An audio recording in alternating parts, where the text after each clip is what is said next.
نبی آخری زمان اس دنیا میں تشریف لا چکے ہیں. نبی آخری زمان اس دنیا میں تشریف.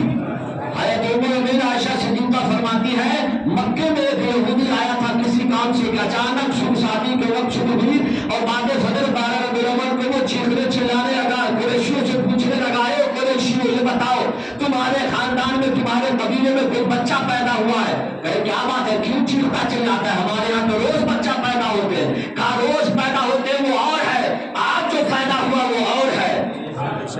آج جو پیدا ہوا وہ اور ہے. کہا پتہ لگاؤ کون بچہ پیدا ہوا. لوگوں نے پتہ لگایا. کہا آج تو ہم میں سے کسی کے گھر پیدا نہیں ہوا. ہاں عبداللہ کے گھر عبداللہ کا بیٹا عبد المطلب کا پوتا پیدا ہوا ہے. کہا چلو اس بچے کو دیکھا جائے. جب وہ یہودی قریشیوں کے ساتھ حضرت آمنہ کے گھر پہ دروازے پہ آیا, دستک دی, آواز لگائی. کہا ہاں لڑکا پیدا ہوا. کہا لائیے ان کا دیدار کرائیے. جیسی دیدار کیا یہودی نے کہا ان کی پشت کو دکھاؤ, ان کے کاندھوں کو دکھاؤ. جب کاندھا کو دیکھا, کاندھے پہ ختم نبوت کا مہر دیکھا, دیکھ کر کے بے ہوش ہو کر گر پڑا.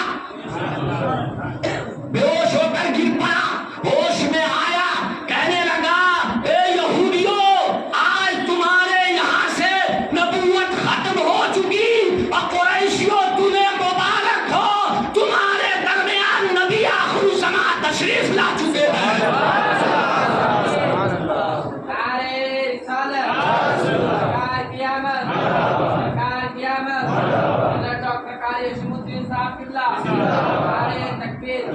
یہودی کہتا ہے لوگوں نے پوچھا یہ بتاؤ تمہیں پتا کیسے چلا یہ بچہ نبی آخر الزمان ہے؟ کہا سنو روز ستارے نکلتے ہیں لیکن وہ اور ہے. لیکن رات جو ایک ستارہ نکلا تھا وہ اور ستارہ نہیں بلکہ وہ ستارہ تھا جسے رب تبارک و تعالی اپنے نبی کی ولادت پر نکالتا ہے.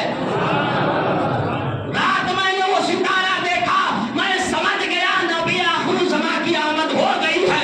لوگ کہتے ہیں تم لائٹنگ لگاتے ہو, کہاں سے لگاتے ہو؟ نادان, رب نے اپنے محبوب کی ولادت پر آمد پر تارے جگمگائے ہیں. ارے ہم تارا نہیں جگمگا سکتے, ہم لائٹنگ لگا کر جشن مناتے ہیں.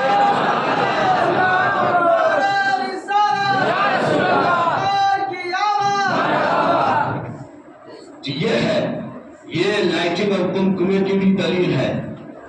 یہ حضرت عثمان بن العاص وہ فرماتے ہیں کہ ان کی ماں فرماتی ہے کہ جب جس گھڑی سرکار کی ولادت ہوئی اس گھر میں نے دیکھا اپنے گھر سے کہ آسمان کے ستارے آسمان سے چھوڑتے ہوئے زمین کی طرف آ رہے ہیں.